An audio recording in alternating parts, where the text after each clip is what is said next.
ನಮಸ್ಕಾರ ಸ್ನೇಹಿತರೆ, ಕನ್ನಡ.com ಯೂಟ್ಯೂಬ್ ಚಾನಲ್ಗೆ ಸ್ವಾಗತ. ಇವತ್ತು ನಾನು ಸೇವಾ ಸಿಂಧುವಿನಲ್ಲಿ ಬರ್ತ್ ರಿಜಿಸ್ಟ್ರೇಷನ್ ಹೇಗೆ ಮಾಡೋದು ಅನ್ನೋದನ್ನು ಸಂಕ್ಷಿಪ್ತವಾಗಿ ನಿಮಗೆ ತಿಳಿಸ್ಕೊಡೋ ಪ್ರಯತ್ನ ಮಾಡ್ತಾ ಇದ್ದೀನಿ. ಸೊ ಬನ್ನಿ, ನಾನು ಇವತ್ತು ಸೇವಾ ಸಿಂಧುವಿನಲ್ಲಿ ಹೇಗೆ ನೀವು ಬರ್ತ್ ರಿಜಿಸ್ಟ್ರೇಷನ್ ಮಾಡೋದನ್ನು ನೋಡ್ಕೊಳ್ಳೋಣ. ಮೊದಲಿಗೆ ಫೈರ್ಫಾಕ್ಸ್ ಅಥವಾ ಗೂಗಲ್ ಕ್ರೋಮ್ನ ಓಪನ್ ಮಾಡ್ಕೊಳ್ಳಿ. ಅಲ್ಲಿ ಸೇವಾ ಸಿಂಧು ಅನ್ನೋದನ್ನು ನೀವು ಓಪನ್ ಮಾಡ್ಕೋಬೇಕಾಗತ್ತೆ ಸ್ನೇಹಿತರೆ. ಸೇವಾ ಸಿಂಧು ಅಂತ ಕ್ಲಿಕ್ ಮಾಡಿ ಮೊದಲನೇ ಆಪ್ಷನ್ನ ಕ್ಲಿಕ್ ಮಾಡ್ಕೊಳ್ಳಿ. ಇಲ್ಲಿ ನಿಮ್ಮ ಮೊಬೈಲ್ ನಂಬರ್ನ ಎಂಟರ್ ಮಾಡಿ ಅಥವಾ ಇಮೇಲ್ ಐ ಡಿನ ಎಂಟರ್ ಮಾಡಿ. ಒಂದು ವೇಳೆ ಸೇವಾ ಸಿಂಧು ಐ ಡಿ ಇಲ್ಲ ಅಂದರೆ ಹೇಗೆ ರಿಜಿಸ್ಟ್ರೇಷನ್ ಮಾಡಬೇಕು ಅನ್ನೋದನ್ನು ಕೂಡ ಹಿಂದಿನ ವಿಡಿಯೋದಲ್ಲಿ ನಾನು ತೋರಿಸಿದ್ದೆ. ಅದನ್ನು ಐ ಮಾರ್ಕಲ್ಲಿ ಹಾಕ್ತಿದ್ದೀನಿ, ಅದನ್ನು ನೋಡಿಕೊಂಡು ನೀವು ರಿಜಿಸ್ಟ್ರೇಷನ್ ಮಾಡ್ಕೋಬೋದು ಸ್ನೇಹಿತರೆ. ಮೊಬೈಲ್ ನಂಬರ್ ಎಂಟರ್ ಮಾಡಿ ಲಾಗಿನ್ ಹೇಗೆ ಮಾಡೋದು ಅಂತ ತೋರಿಸ್ಕೊಡ್ತೀನಿ. ಮೊಬೈಲ್ ನಂಬರ್ನ ಎಂಟರ್ ಮಾಡ್ಕೊಳ್ಳಿ. ಗೆಟ್ ಒ ಟಿ ಪಿ ಮೇಲೆ ಕ್ಲಿಕ್ ಮಾಡ್ಕೊಳ್ಳಿ. O T P has been scent ಅಂತ ಬರುತ್ತೆ. ಒ ಟಿ ಪಿನ ಎಂಟರ್ ಮಾಡ್ಕೊಳ್ಳಿ.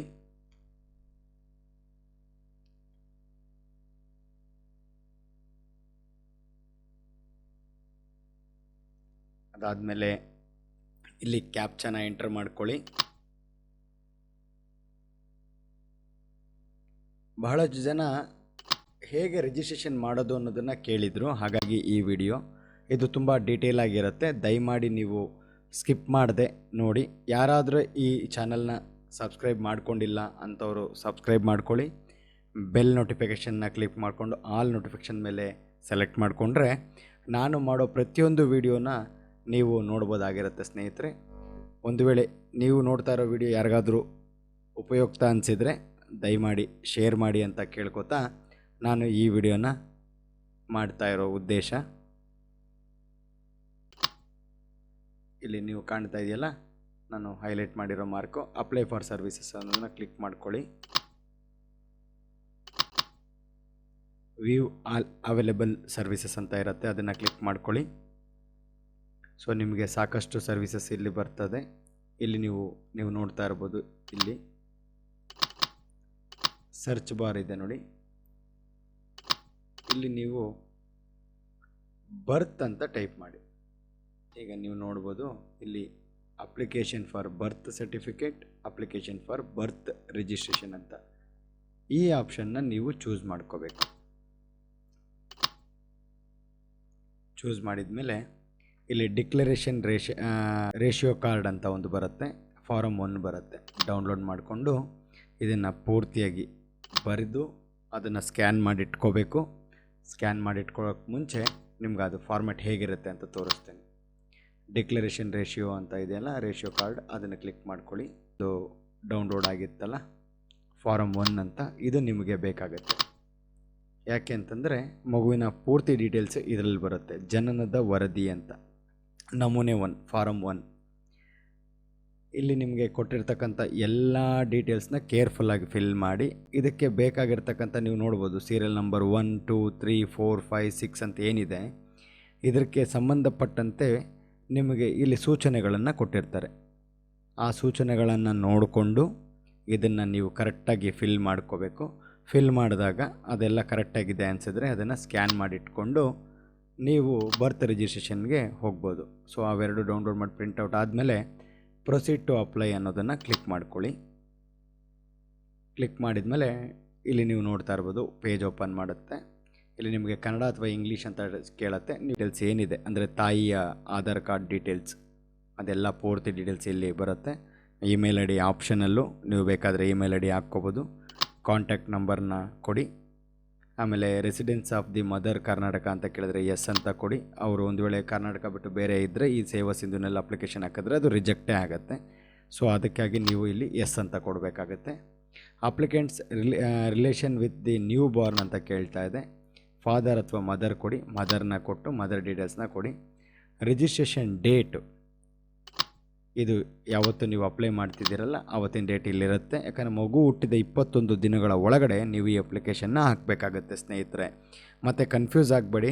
15 ವರ್ಷ, 16 ವರ್ಷ, 4 ವರ್ಷ, 3 ವರ್ಷ ಈ ಥರ ಯಾವುದೇ ಏಜ್ ಇದ್ದರೂ ನಿಮಗೆ ಈ ರಿಜಿಸ್ಟ್ರೇಷನ್ನ ಮಾಡಲಿಕ್ಕೆ ಇಲ್ಲಿ ಅನುಕೂಲ ಇರೋದಿಲ್ಲ. ಅನುಕೂಲ ಇರುತ್ತೆ, ನೀವು ಅಪ್ಲಿಕೇಶನ್ ಹಾಕಿದರೆ ತಗೊಳ್ಳುತ್ತೆ, ಬಟ್ ನಿಮಗೆ ಡೀಟೇಲ್ ಸಿಗೋದಿಲ್ಲ.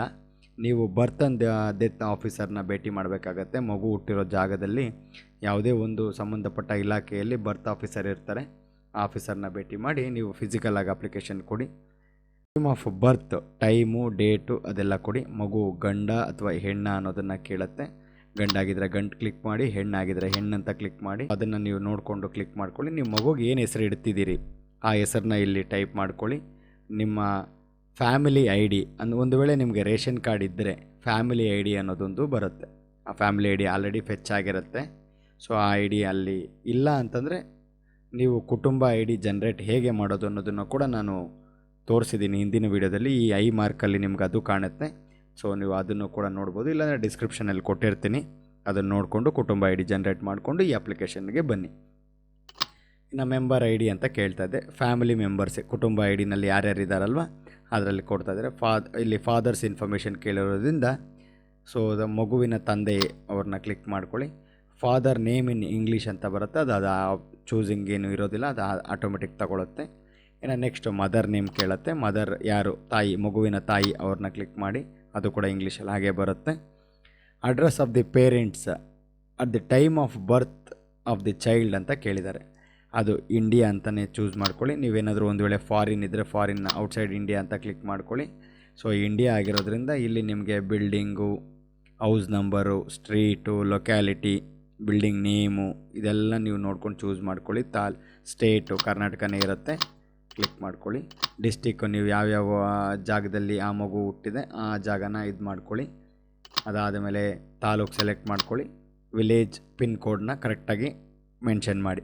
ಮತ್ತು ಪರ್ಮನೆಂಟ್ ಅಡ್ರೆಸ್ ಅದೇ ಇದ್ದರೆ ಎಸ್ ಅಂತ ಕೊಡಿ. ಪ್ಲೇಸ್ ಆಫ್ ಬರ್ತ್ ಡೀಟೇಲ್ಸು ಹಾಸ್ಪಿಟ್ಲಾ, ಹೌಸಾ, ಅದರ್ ಪ್ಲೇಸಸ್ ಅಂತ ಕೇಳುತ್ತೆ. ಹಾಸ್ಪಿಟ್ಲ್ ಆಗಿದ್ದರೆ ಹಾಸ್ಪಿಟ್ಲ್ನಲ್ಲಿ ನಿಮಗೆ ಬರ್ತ್ ಸರ್ಟಿಫಿಕೇಟ್ಗೆ ಅಕ್ನಾಲಜ್ಮೆಂಟ್ ಕೊಡ್ತಾರೆ, ಅದನ್ನು ಇಲ್ಲಿ ಮೆನ್ಷನ್ ಮಾಡಿ. ಹೌಸ್ ಆಗಿದ್ದರೆ ಇಲ್ಲಿ ಹೌಸ್ ಕ್ಲಿಕ್ ಮಾಡ್ಕೊಳ್ಳಿ. ಅದರ್ ಪ್ಲೇಸ್ ಅಂದರೆ ಅದರ್ ಪ್ಲೇಸನ್ನ ಕ್ಲಿಕ್ ಮಾಡ್ಕೊಳ್ಳಿ. ಇದೆಲ್ಲ ಆದಮೇಲೆ ನಿಮಗೆ ಇಲ್ಲಿ town, village of residence of the mother ಅಂತ ಕೇಳುತ್ತೆ. ಅದು ನಿಮ್ಮ ಆಧಾರ್ ಕಾರ್ಡಲ್ಲಿ ಏನಿರುತ್ತೆ ಅದನ್ನು ಇಲ್ಲಿ ಹಾಗೆ ಕೊಡಿ. ಅದು ಟೌನಾ ವಿಲೇಜಾ ಅಂತ ಕೊಡಿ. ಟೌನ್ ಇದ್ದರೆ ಟೌನ್, ವಿಲೇಜ್ ಇದ್ದರೆ ವಿಲೇಜ್ ಸೆಲೆಕ್ಟ್ ಮಾಡ್ಕೊಳ್ಳಿ. ವಿಲೇಜ್ ನೇಮು ಇಲ್ಲ ಟೌನ್ ನೇಮ್ ಅಂತ ಕೇಳುತ್ತೆ, ಅದನ್ನು ಸೆಲೆಕ್ಟ್ ಮಾಡ್ಕೊಳ್ಳಿ. And father's and mother's information ಅಂತ ಕೇಳಿದೆ. ರಿಲಿಜಿಯನ್ ಅಂತ ಕೇಳಿದೆ, ಹಿಂದೂ, ಮುಸ್ಲಿಂ, ಕ್ರಿಶ್ಚಿಯನ್, ಅದರ್ಸ್ ಇರುತ್ತೆ. ನೀವು ಯಾವ್ಯಾವ ರಿಲಿಜಿಯನ್ಗೆ ಇರ್ತೀರೋ ಅದನ್ನು ಸೆಲೆಕ್ಟ್ ಮಾಡ್ಕೊಳ್ಳಿ. ಫಾದರ್ಸ್ ಎಜುಕೇಷನ್ ಕೇಳುತ್ತೆ, ಅದನ್ನು ನೀವು ಏನಿದ್ರೆ ಅದನ್ನು ಸೆಲೆಕ್ಟ್ ಮಾಡ್ಕೊಳ್ಳಿ. ಮದರ್ಸ್ ಎಜುಕೇಷನ್ ಕೂಡ ಸೆಲೆಕ್ಟ್ ಮಾಡಿಕೊಂಡು ಆಕ್ಯುಪೇಷನ್, ಫಾದರ್ಸ್ ಕೆಲಸ ಏನು ಮಾಡ್ತಿದ್ದಾರೆ, ಓದ್ತಿದ್ದಾರಾ ಅಥವಾ ಬೇರೆ ಏನಾದರೂ ವರ್ಕ್ಸಲ್ಲಿದ್ದಾರಾ ನೋಡಿಕೊಂಡು ಅದನ್ನು ಸೆಲೆಕ್ಟ್ ಮಾಡ್ಕೊಳ್ಳಿ. ಇನ್ನು mother's occupation almost housewife ಇರ್ತಾರೆ. ಸೊ ನೀವು ನೋಡ್ಕೊಳ್ಳಿ. ನಾನ್ ವರ್ಕರ್ಸ್ ಅಂತ ಕ್ಲಿಕ್ ಮಾಡ್ಕೊಳ್ಳಿ. ಮದರ್ ವರ್ಕ್ ಮಾಡ್ತಿದ್ರೆ ಅದು ನೀವು ಇಲ್ಲಿ ಏನು ಪ್ರೊಫೆಷ್ನಲ್ಗೆ ಬರ್ತಾರೆ ಅದನ್ನು ಕ್ಲಿಕ್ ಮಾಡಿಕೊಂಡು ಮುಂದಕ್ಕೆ ಹೋಗ್ಬೋದು. Other information, age of the mother, Aadhaar card ಪ್ರಕಾರ ಏನಿದೆ age, at the time of marriage ಏನಿರುತ್ತೆ ಅದನ್ನು ನೀವು ಇಲ್ಲಿ ಕ್ಲಿಕ್ ಮಾಡ್ಕೊಳ್ಳಿ. ಮದರ್ಸ್ ಏಜ್ ಕಂಪ್ಲೀಟೆಡ್, ಅದು at the time of birth, ಮಗುಗೆ ಜನನ ಕೊಡೋ ಕಾಲಕ್ಕೆ ಏನು ಬರ್ತ್ ಟೈಮ್ ಇರುತ್ತೆ, ಏಜ್ ಇರುತ್ತೆ ತಾಯಿದು, ಅದನ್ನು ಇಲ್ಲಿ ಕ್ಲಿಕ್ ಮಾಡಿ. Number of children born alive to the mother's so far including this child ಅಂತ ಕೇಳುತ್ತೆ. ಕೆಲವ್ರಿಗೆ 3 ಜನ ಮಕ್ಕಳಿರ್ತಾರೆ, ಅದರಲ್ಲಿ ಮೊದಲನೇ ಮಗ ತೀರ್ಕೊಂಡಿರ್ತಾರೆ. ಕೆಲವ್ರಿಗೆ ಮೊದಲನೇ ಮಗು ಅಬಾರ್ಷನ್ ಆಗಿರುತ್ತೆ, ಅದನ್ನು ಕನ್ಸಿಡರ್ ಮಾಡಬೇಡಿ. ಮಗು ಯಾರು ಹುಟ್ಟಿದ್ದಾರೆ ಆ ಮಗು ಎಷ್ಟು ಜನ ಹುಟ್ಟಿದ್ದಾರೆ ಈ ಮಗುಗೆ ಮುಂಚೆ ಅನ್ನೋದನ್ನು ಕೊಡಿ.